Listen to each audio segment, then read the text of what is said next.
नमस्ते दोस्तों। आज अयोध्या का सूर्य कुछ अलग ही चमक रहा है। 82 दिनों की इस महायात्रा में हमने श्री राम को जन्म लेते देखा, उन्हें वन में तपते देखा और रावण के अहंकार को ढहते देखा। लेकिन आज हम उस दृश्य के साक्षी बनने जा रहे हैं जिसे देखने के लिए देवता भी कतार में खड़े थे। प्रभु श्री राम का राज्याभिषेक। लेकिन रुकिए, क्या यह सिर्फ एक राजा की ताजपोशी है या यह राम राज्य के उस संविधान की रचना है जिसकी आज पूरी दुनिया को जरूरत है? आज इस महावीडियो में हम वाल्मीकि रामायण, रामचरितमानस और आनंद रामायण की गहराइयों में गोता लगाएंगे। आज हम जानेंगे कि राम राज्य कोई मिथ नहीं बल्कि एक मैनेजमेंट मॉडल है।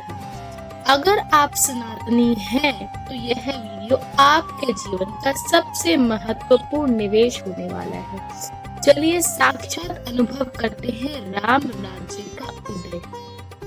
वाल्मीकि रामायण के युद्ध कांड सर्ग 128 को जब हम पढ़ते हैं तो हमें वहां धर्म और संविधान का मिलन दिखता है। तथ्य यह है कि श्री राम ने अयोध्या पहुंचते ही सीधे मुकुट नहीं पहना। उन्होंने पहले भरत की इच्छा जानी, मंत्री परिषद की सहमति ली और प्रजा का आवाहन किया। तर्क यह आज के डेमोक्रेटिक ट्रांजिशन से भी श्रेष्ठ है। श्री राम सिखाते हैं कि सत्ता विरासत में मिल सकती है, लेकिन अधिकार जनता के विश्वास से आता है। वाल्मीकि जी के श्री राम कानून के रक्षक हैं।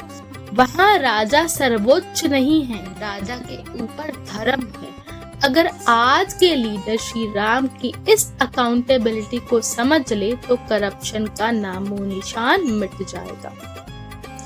अब आते हैं तुलसीदास जी की मानस पर। मानस का राज्याभिषेक एक फैमिली रीयूनियन जैसा है जहाँ हर कोई समान है।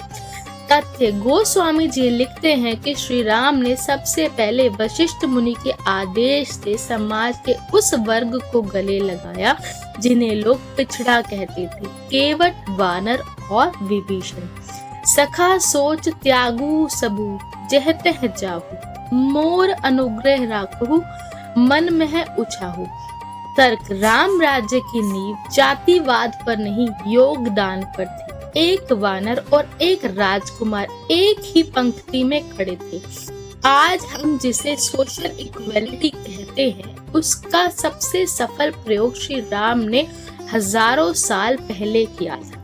श्री राम सिखाते हैं कि विकास तब तक अधूरा है जब तक समाज के अंतिम छोर पर खड़ा व्यक्ति मुस्कुरा न रहा हो। आनंद रामायण एक बहुत ही गहरा तथ्य सामने लाती है। वहाँ उल्लेख है राज्य अभिषेक के बाद अकाल मृत्यु और रोग लुप्त हो गए। तर्क इसे अरोमा थेरेपी और इकोलॉजी के नजरिए से देखिए। आनंद रामायण के अनुसार राज्य के संचालन में प्रकृति का उतना ही बड़ा हाथ था जितना राजा का। जब राजा सात्विक होता है तो वह जल, वायु और मिट्टी की शुद्धता का संकल्प लेता है। क्या आप जानते हैं कि इंडोनेशिया और थाईलैंड जैसे देशों में आज भी श्री राम के राज्य अभिषेक के सिद्धांतों पर शोध होता है। वहाँ अष्टव्रत की शिक्षा दी जाती है, यानी राजा में सूर्य जैसा तेज और चंद्रमा जैसी शीतलता होनी चाहिए। यह ग्लोबल गवर्नेंस का ब्लूप्रिंट है।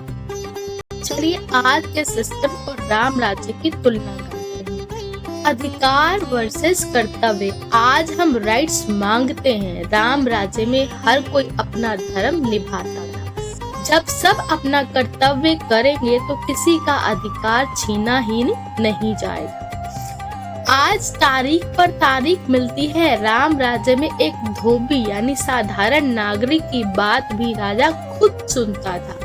यह पहुंच की परिकाष्ठा है।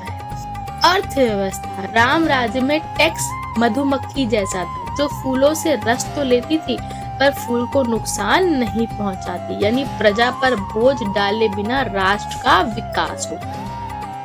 दोस्तों रामायण का यह 82 दिनों का सफर आज यहाँ समाप्त हो रहा है, लेकिन श्री राम का संदेश शाश्वत है। राम राज्य कोई भूगोल नहीं है जिसे ढूंढा जाए, यह एक चेतना है जिसे जगाया जाता है। श्री राम का राज्याभिषेक असल में अहंकार पर विवेक का राज्याभिषेक है। अगर हम अपने जीवन में मर्यादा, सच्चाई और जिम्मेदारी को जगह दे दे तो हमारे भीतर भी राम राज्य का उदय हो सकता है। यही इस पूरी सीरीज की सबसे बड़ी सीख है। रामायण में हमने सीखा कि मर्यादा कैसे बचाई जाती है, लेकिन जब मर्यादा के सारे रास्ते बंद हो जाएं तब क्या करें? जब धर्म की रक्षा के लिए रणनीति का सहारा लेना पड़े तब क्या होगा? कल शाम 7 बजे तैयार रहिए। हम शुरू कर रहे हैं एक ऐसे ग्रंथ का तर्क और तथ्य विश्लेषण जो आपको सिखाएगा कि अधर्म का नाश करने के लिए चक्र कैसे उठाया जाता है। वह ग्रंथ जो युद्ध के मैदान में जीवन का संगीत सिखाता है। क्या आप गैस कर सकते हैं कि कल हम किस महाग्रंथ की पहली कड़ी शुरू कर रहे हैं? कमेंट्स में अपनी ताकत दिखाइए। इस वीडियो को हर सनातनी तक शेयर करिए ताकि उन्हें पता चले कि हमारा इतिहास कथा नहीं, हमारा भविष्य है। प्रेम से कहिए जय श्री राम, जय सनातन।